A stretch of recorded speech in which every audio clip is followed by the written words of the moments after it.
Thank you very much. I will be talking a little bit about my experience building data teams. Hopefully, you can find it interesting. So today I will be talking a little bit about me at the beginning. Then I will focus on team data and initiatives. And I will wrap up the session with the key takeaways. And I will let enough time for you to ask any question that you may have. So first of all, about me, I have been working for quite some time with data. When I started, I used to have hair, not anymore. So yeah, I have experience working with relational databases, big data, and structured data on cloud, on premise, you name it. I have been working for some time first as a business intelligence developer, data engineer, but for my last 7-8 years, I have been working mainly leading data teams. So for me, before I start with what is the talk, there is one important disclaimer that I want to talk here. And it's like everything that I'm gonna say is from my experience. So I will be talking what worked for me, what didn't work for me. What I mean with that is that I don't own the absolute truth. Some stuff that I may say may be a little bit controversial, you may not agree, and that is okay. And if you want, at the end, after the talk, we can discuss anything. So said that, I think that before talking about data teams, it would be interesting to talk a little bit about what are the expectations from a data area. So what is expected from a data area is to provide data products. So I know it's not very specific. So what I mean with a data product is anything that you generate using data. It could be insights that you provide to your manager. It could be a dashboard that you provide to the CEO of your company for taking decisions. It could be predictions from a machine learning model. So knowing what is expected from a data area, now the key question is like, what are the requirements for that product that you are delivering? So first of all, you need to deliver it in a timely manner. What I mean with a timely manner is that if you are going to provide insights, for example, for your manager, for taking a decision, those insights should be there before they take the decision. If you create a machine learning model and that model is going to be used in a service or is going to be used in real time, it is expected that it provides those predictions in the time that it's needed. As well, you want it to be reliable. So you want those data products to be generated with the right data, to be automated, and to be in a production environment. This is really important. I'm not going to make that here, but in my last talk, I asked, how many of you have a process in production that there is a person involved, touching a button, moving data, hitting something? And around 80% of people raise the hand. So key for anything that you deliver is that it has to be automated and in production. It needs to be usable. So it needs to be easy to use. If it's a report, if it's a model, it needs to be easy to use. It needs to be secure, so the right people accessing to the right data product, and it needs to be done using best practices. And there is a reason for the best practices. The reason is that eventually someone is going to have to maintain the data product that you're creating, and you don't want to shoot yourself in the foot. So, okay, we know what are the expectations of a data area. So what is the current situation? The current situation is not easy. So we are coming from lockdown, COVID-19. So out of the blue, now you have many organizations that are working remotely. Some of them they're using a hybrid approach. Some of them are no, you have to come to the office 100%. So that obviously as a leader of the data area is not making your life easier. You have to come up with new approaches that 5 years ago you didn't have to use. As well, we have the big resignation. After this lockdown, after the COVID-19, many people thought, maybe this is not the way in which I want to work, or maybe the way in which we work in this company is not for me, or I want to change my career. And then finally, you have the technology. 20, 30 years ago, very easy. You have all your data in SQL Server, a small size, you have R on top, done. Nowadays, lot of different technologies. You have like cloud, big data, unstructured data, graph databases. So now our life is way more complicated because you have to integrate all those technologies. So additionally, you have like different methodologies coming up. You have like the data mesh, you have the modern data stack. So many different things that are not making your life easy when you're leading the area. So we know what is expected from us. We know what is the situation. We don't like it easy. So now the question is like, where do we start? You are a new leader that has been promoted from developer to manager. You are moving from one company to other and you are starting a new team, or you are just a developer that wants to start working with data. So where do we start? I'm going to be focusing in 3 areas. First of all, the team. to know the team, the skills, the career roadmap, and the gap. Then I will focus on data, understand your organization processes, and the data that generates. And finally, I will focus on the initiatives where you need to focus your effort. So let's start with the first one, with the team. So key, assemble the right team of professionals. If you're a manager here, I'm gonna break your heart. Unicorns don't exist. I'm very sorry, it don't exist. And if they exist, you can't afford them. You have big companies, Google, Facebook, that they can afford it. You can't. What do I mean with unicorns? If you go right now to LinkedIn, and you go to job search, and you go for data scientist, data engineer, and you see the list of requirements, R, Python, Scala, Spark, Kubernetes, Docker, Azure, GCP, you name it, is there. You need to know it.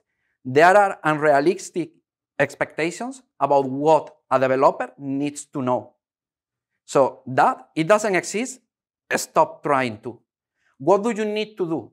You need to see what is the expectation from your team, and you need to define the roles for that. So let's say that you're working in a data science area, and you say, like, I'm gonna have 3 main roles: data scientist, data engineer, and my architects.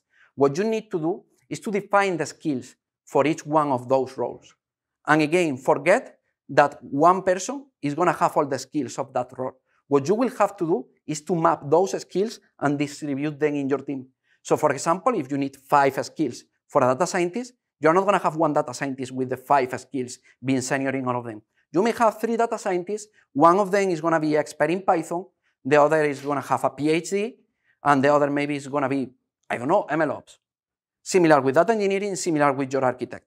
Once that you have that definition of your roles and you have mapped to your team, it's gonna be very easy for you to identify what is the gap in the skills for your area. Once that you know the gap in the skills, I need these 10 skills, I have 9 in the team, that is missing 1. You're gonna have 2 options. You can hire outside or you can upskill. There are pros and cons in both. If you decide to hire outside, it's gonna cost you money. And with the current situation, it's gonna cost you a lot of money. If you decide to upskill junior members, people from other areas of your organization, it's gonna take time because you're gonna need to train them. So you're gonna have to decide time, money, but there is no right decision here. It will depend on your organization, on your team, and the necessities. So, okay, we know what is the team that we want to assemble. Now the next question is like, what are the best practices that I want to set in my team? From my point of view, there are 3 key things. The first of them is standards. What do I mean with standards? Standards is when you say, this is how we do things in the team. When you say, this is how we do feature engineering, this is how we do a pipeline, what you should do with those standards is transform them in frameworks.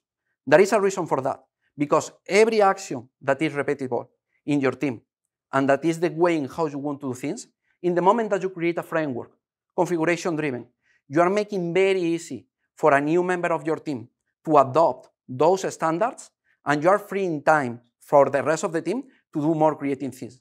You don't want a data scientist to focus 90% of their time cleaning data. I want to have a cleaning framework that is going to clean data for me, and you focus on your models. Similar with data engineers, similar with your architects. Second, automation. As I have said before, everything that is in production should be automated. Don't use people as a process. This is funny. I haven't found any company yet that 100% of their processes in production are automated. No one yet. You always start digging. Oh yeah, I have this process, generate this data, then I have one person that push a button, move the data here, and then I have another process that consumes the data. Okay, happy days. What happens when this person goes on holidays? Production is down. And I have seen it many times. And finally, documentation. I know that a lot of people is gonna hate me here, but again, you don't want to be drinking a mojito in the swimming pool on your holidays and your manager calling you, hey John, this is down, I don't even know how to fix it. So how do you avoid that? Runbook. What do I expect from a runbook? I expect you to tell me, how do I execute this process? What may go wrong? What do I do if it goes wrong? And how do I fix it? Then I want to know the dependencies. Okay, this process, what is consuming? From which team? Who do I contact if I don't have one of the inputs? And the other way around, who is going to consume the output of this process. And finally, you need a design document. Why is so important a design document? Because 2 years from now, someone is going to look to your process and you're going to say, why are you doing this in this way? This is not the most optimal. And you're not going to remember that the decisions that you took in the moment of designing the process, why you took them.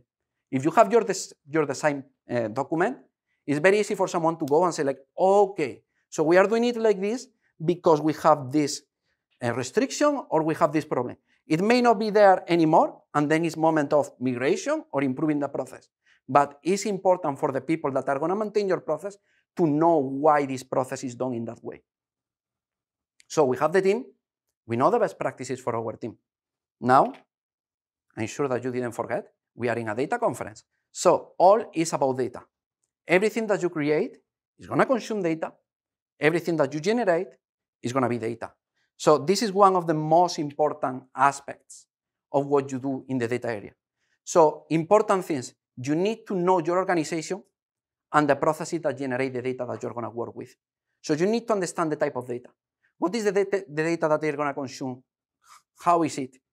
Is relational databases and structured data? What is the frequency? Is batch? Is real time? Is open source? Is proprietary technology? You need to understand that because depending on that, you will take decisions when you are assembling your team and when you are designing a solution. Then you need to know the quality of the data. You need to know the level of trust. Can I use this data set for training this model? Should I even use this data set? Because then you have different regulations. You have GDPR, you have HIPAA. So can I use actually this data to train this model? What you don't want to do is to launch a process 3 days in production, not in production, but training, 500 GPUs, 20,000 euros. You finish, and then out of the blue, like, oh, it seemed that this data set that I was using was wrong. So I just have to tell my manager, you know, this 20,000 euros. I just need to re-execute it again. This is what you want to avoid. You need to understand the data that you're going to use.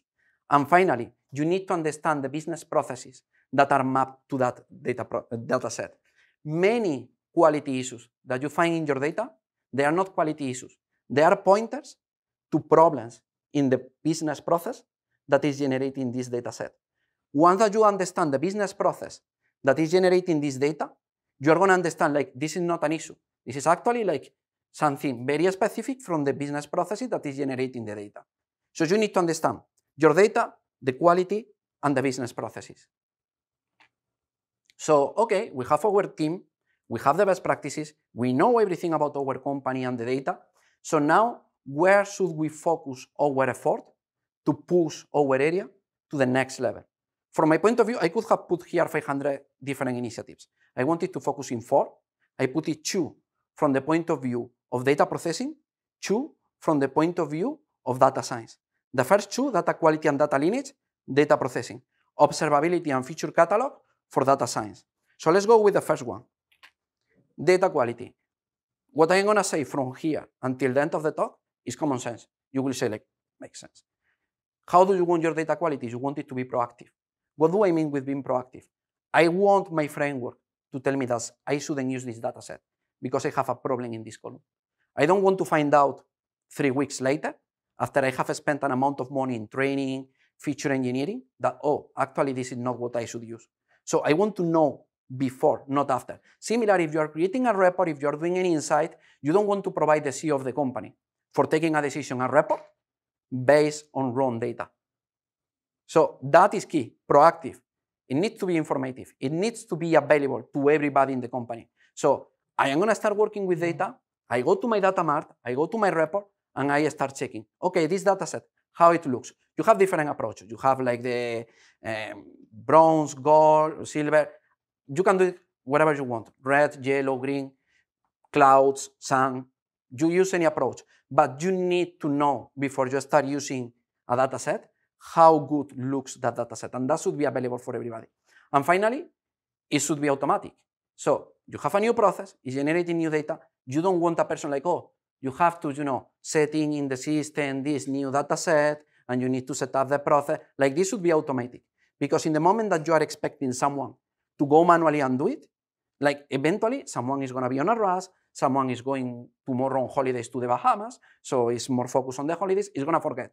So you want this to be automatic each time that you have a new data set. Next one, data lineage, similar important. I want to know from where is coming my data. And I want to be full coverage. If I have a model and I'm going to use it, a model that is already in production in my organization, I want to know which data sets were used to train in this model and which business processes generate these data sets. Because that way, I'm going to take the right decision choosing the data set. I have seen in the past models that don't perform very well, and then you sit down with big leadership. Oh yeah, and we have used this data set, and we have used it. Why are you using this data set? Oh yeah, because it's the information of this process. No, you're wrong. It's this other one. So how long have you been working in this model? Yeah, a couple of months. That is not the situation where you want to be. You need to know before from where is coming the data and what is the right data that you have to use. Similar to data quality, this should be public. This should be available for everybody. So for me, before I start thinking in creating a report, in training a model, I need to know which data sets are available and from where they are coming. What is the logic? What is generating them? Is, derivated from another data set. Maybe I should go to that one. So that is really necessary. And finally, automatic. Again, you don't want someone when he's creating a pipeline, oh, now I have to go to my data lineage framework and I have to write like, oh, this data set is coming from here and put the description. This should be automatic. Each time that you create a pipeline, it should be registered in the system and it should say like, okay, this data set, this model, it has as sources these data sets. And now I will go to the part of the data science. Observability. This is a big one. I know that now a lot of people are talking about observability and feature catalog. What is important of observability? I go to my team. How many models do we have in production? How are they performing? How many people are using them? And what is the description and what means each one of them? At least that is something that I would expect to know from what I have. And I am talking models. It could be reports. It could be dashboards. I don't mind. But that is key.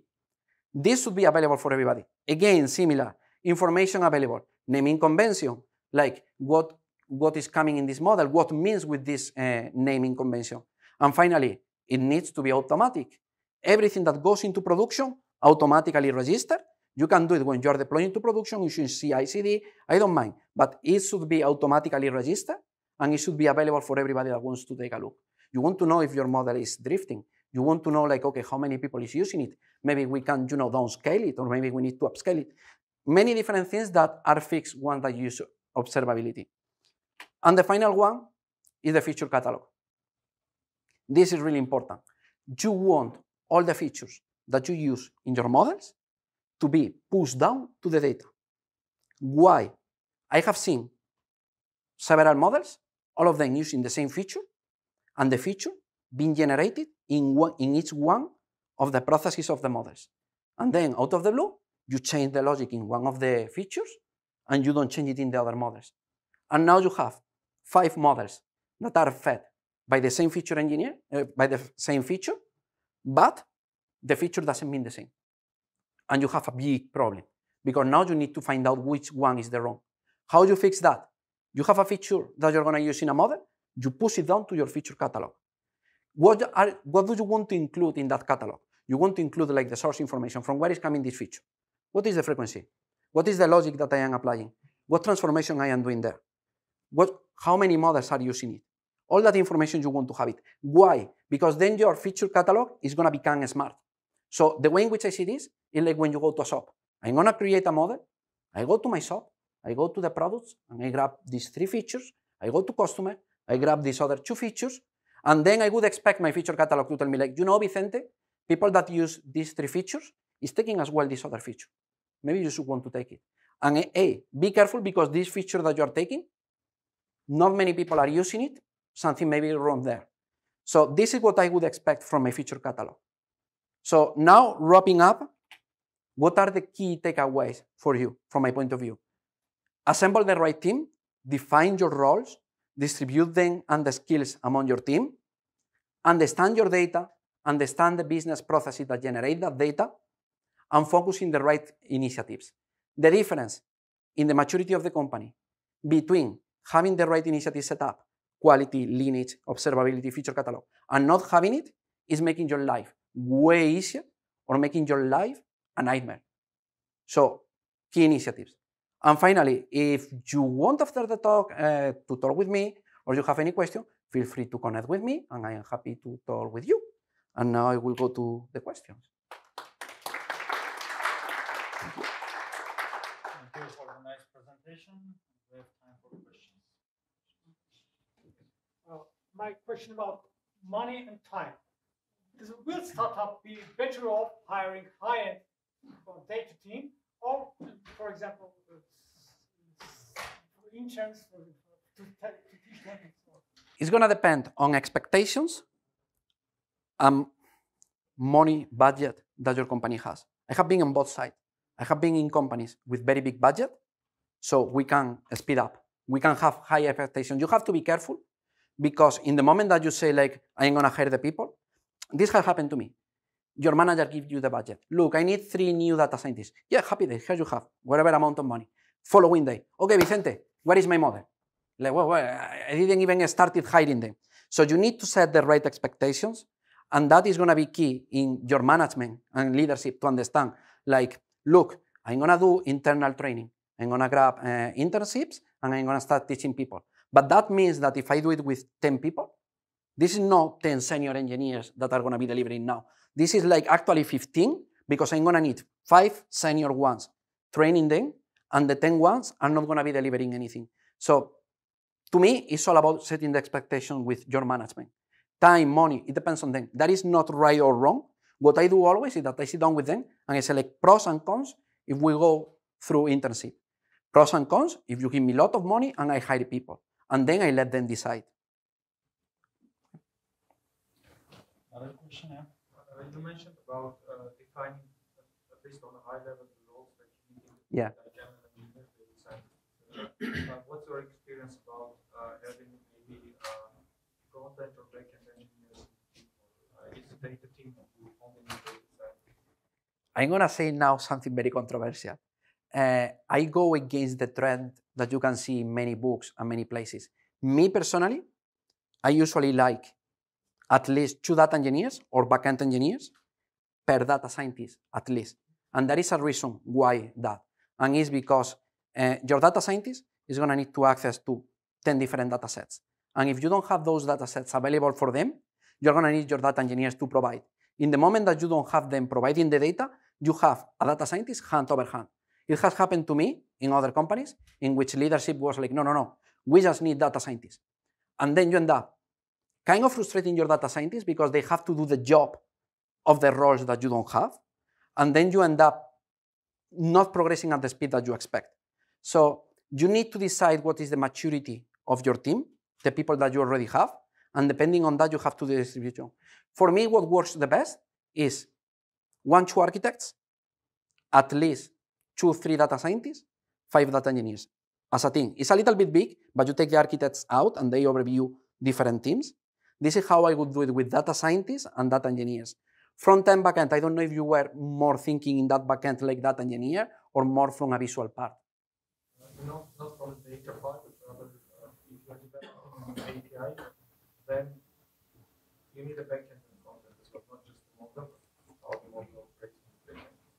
Yeah, you're right there. And the way in which I would do it, like, again, I always try to see, like, if in your front-end, you're going to need data from the back-end, or you're going to need, you're going to have dependency on your back-end, I would try to have more people in the back-end than in the front-end.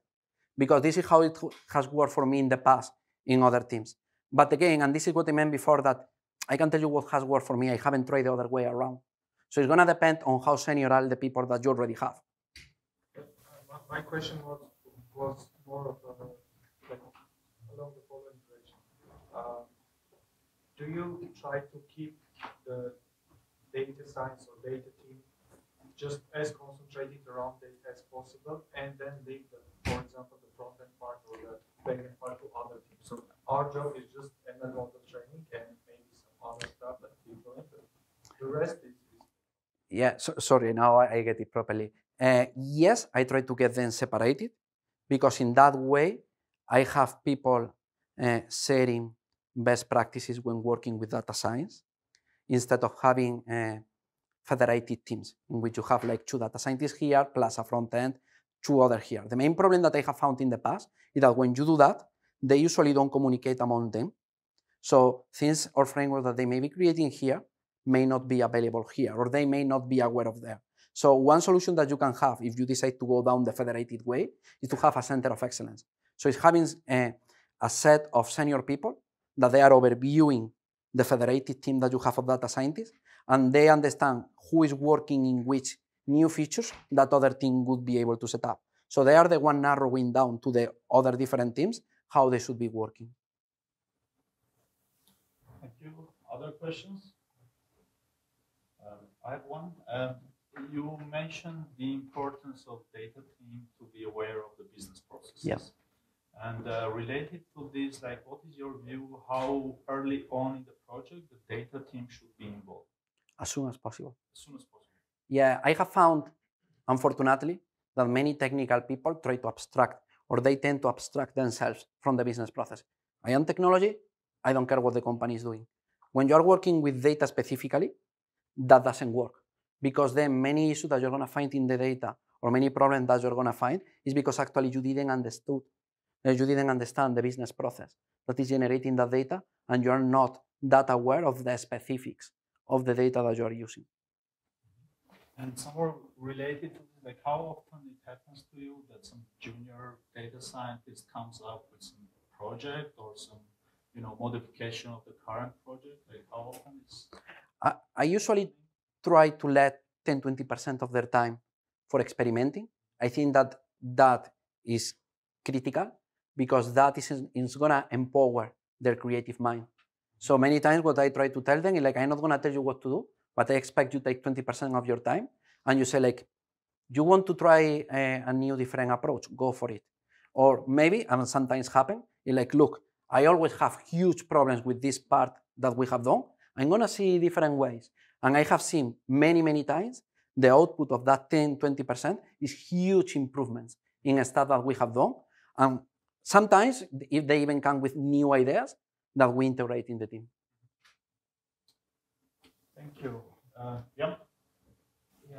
About the building data teams, what is the best practices to set up clear expectations? Being brutally honest with your leadership. Like what I always do is to be very clear with them. There are times in which they don't want to hear something, but you have to be clear with them. What do I mean with that? Like many times they come and they say like, look, I'm going to give you this budget, build for me a team, but I expect you to deliver this model or this process in 2 weeks. And you have to tell them like, okay, you're being unrealistic 100%. Like hiring, teaching them how I want them to work, how we work in the company. Like this takes from 3 to 6 months. If you are building a team from scratch, it's very unrealistic, and it has happened to me. Like you get the money, and I was kidding before with that, but it's like you get the money and the following day, like, where is my model? Like, where? Like I didn't even start hiring. And then it's when you start, if you agree or you are not setting the right expectations, is when you start putting pressure on other parts of the team, because they end up doing their job and the job of the new team. So you need to be very realistic and very clear with leadership. I can tell you from my own experience, they don't like it. They sometimes prefer not to see, but it's the only way to go. It's what has worked for me. You mentioned the creativity time, and I really like the idea. How do you go about selling this to your boss, as well as how do you set up the creative time? Is it like 20% per day, or do you set up 1 day of the week? I give totally flexibility to my team to do it in the way that they want. The way in which I sell it to leadership is that this is an investment. This is not a waste of time. And then I go with times in the past in which it worked for me. Like it has happened, like I can give you a very quick example. My last company, we didn't have data lineage. And then my architect came to me like, we don't have data lineage, it's important. Like, I agree with you, what do we do? So he and me, we started on our free time, like, between meetings, letting 1 hour at the end of the day just for that. And we created a data lineage process. When I left the company, that data lineage process was provided for free because it was in-house done.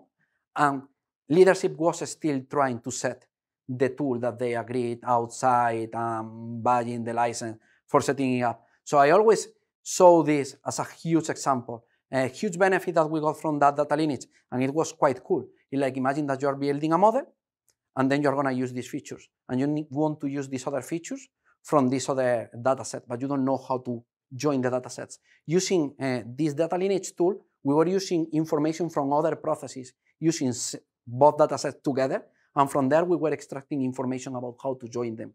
So that is an example how 5-10 hours is a huge investment on something that the company can benefit.